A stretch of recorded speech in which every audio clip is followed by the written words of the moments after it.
הסביבה העסקית בעולם משתנה. נושאים חדשים מתחילים להשפיע. קיימות כאסטרטגיה מתמודדת עם האתגרים העתידיים לחברות. העולם מוגבל במשאבים.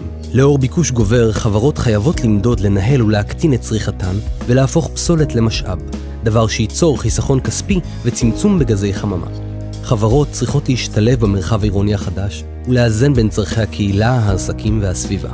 למשל, בהתבססות על קידום כלכלי-חברתי של הקהילות, תחבורה ציבורית יעילה, נגישה ופחות מזהמת, ובקידום עסקים קטנים ובינוניים.